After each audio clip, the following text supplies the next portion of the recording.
akan merasa ulangi 1, 2, 3. Yang pertama,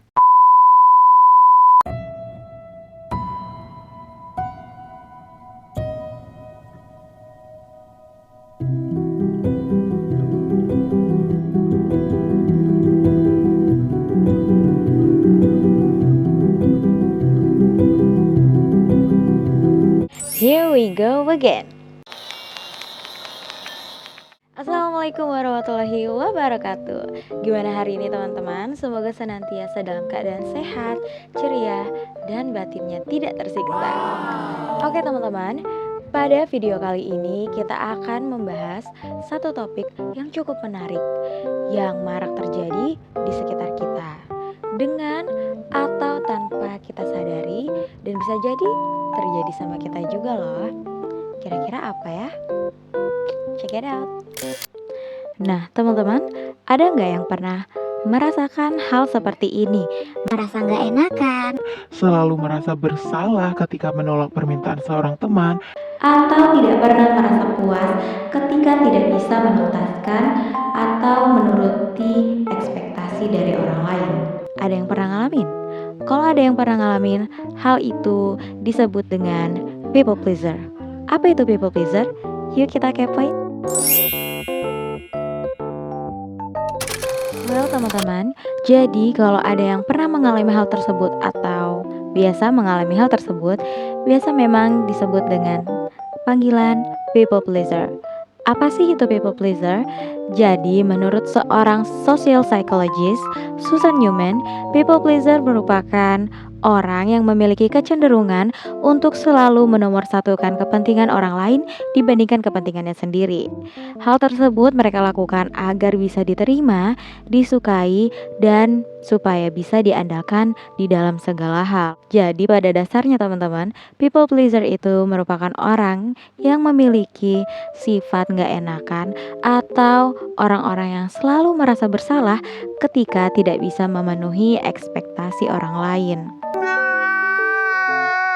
Dalam kesehariannya, orang-orang dengan karakter seperti ini cenderung hanya memikirkan bagaimana caranya melakukan ini dan itu untuk orang lain. Nah, memiliki sifat saling menghargai itu memang merupakan sifat yang positif dan harus dimiliki oleh semua orang. Tapi orang-orang dengan karakter seperti ini cenderung terlalu over dalam menghargai seseorang, bahkan tidak memikirkan dirinya sendiri loh, baik dalam lingkungan pertemanan, pekerjaan, dan lingkungan sekitarnya. Dan orang-orang dengan karakter seperti ini memang juga cenderung sulit untuk mencapai tujuannya. Terus apa sih ciri-ciri dari orang yang memiliki sifat atau karakter seorang people pleaser? Yang pertama, seorang people pleaser kerap tidak bisa menolak permintaan seseorang.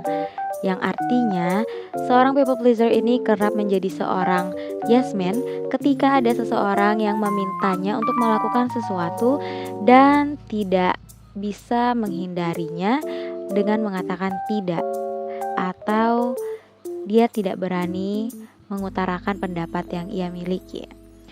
Yang kedua, seorang people pleaser kerap selalu merasa bersalah. Nah, seorang people pleaser dia akan selalu merasa bersalah ketika tidak bisa memenuhi permintaan orang lain dan akan selalu meminta maaf dan selalu merasa bertanggung jawab akan respon emosional seseorang, meskipun hal tersebut tidak ada sangkut pautnya dengan dirinya. Terus dampak menjadi seorang people pleaser itu apa aja kak? Nah teman-teman, jadi untuk orang yang memiliki sifat people pleaser, dampaknya itu memang ada beberapa bagi dirinya. Yang pertama, orang yang memiliki sifat atau karakter dari seorang people pleaser akan cenderung merasa kerepotan dengan urusannya karena terlalu sibuk untuk menyelesaikan permintaan orang lain.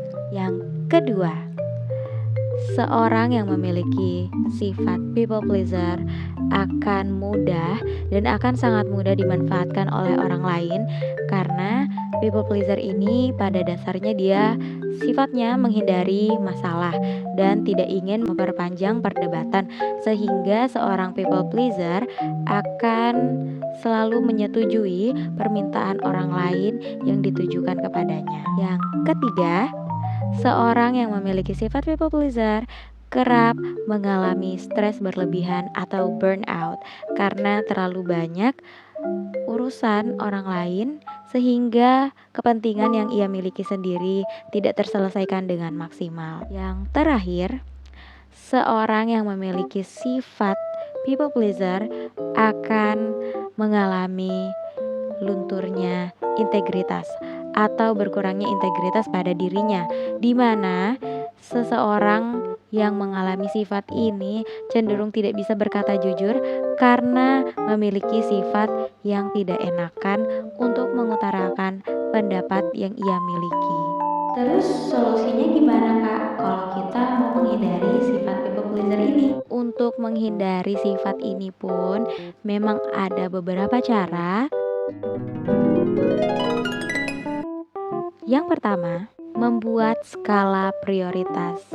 Jadi, ketika kita akan melakukan sesuatu, usahakanlah untuk membuat skala prioritas, mana yang penting dan mana yang akan dikerjakan nanti, sehingga kita bisa memata-matakan yang mana yang akan kita kerjakan terlebih dahulu dan kapan saatnya kita menerima permintaan seseorang atau ada teman yang ingin minta tolong, kita tahu kapan kita bisa membantu dia dan kapan kita harus mengerjakan pekerjaan kita. Yang kedua, membuat setting boundaries. Jadi, ketika seperti yang pertama, kita membuat skala prioritas untuk yang mana pekerjaan yang akan kita lakukan terlebih dahulu, kita selanjutnya punya nih batasan permintaan seperti apa yang bisa kita terima, dan kita bisa memfilter permintaan seperti apa yang akan kita setujui dari teman-teman yang meminta bantuan kepada kita. Yang ketiga ialah dimana kita harus belajar caranya berkomunikasi secara asertif. Nah, menurut McNeilage dan Adam, komunikasi asertif merupakan cara komunikasi interpersonal di mana kita berkomunikasi secara terbuka dan jujur. Jadi, ketika kita akan berkomunikasi, kita menggunakan komunikasi asertif sehingga teman-teman, integritas kita bisa terbangun dan sifat-sifat seperti people pleaser tadi bisa kita hindari, karena ketika kita mulai belajar menggunakan komunikasi secara asertif ini, kita mulai berani mengutarakan pendapat, mengutarakan apa yang kita rasakan, kita bisa menyampaikan apa yang menjadi isi kepala kita selama ini. Seperti itu. Nice. Oke, bagaimana teman-teman? Itu tadi informasi dari aku. Cukup menarik kan? Semoga informasi yang aku berikan tadi bisa mengedukasi teman-teman dan sama-sama membuat kita tahu bahwa people pleaser merupakan sifat yang kurang baik, meskipun di zaman sekarang ini mungkin terlihat cukup lazim. Nah, sekian dari aku. Sampai jumpa di lain waktu. Wassalamualaikum warahmatullahi wabarakatuh. See you.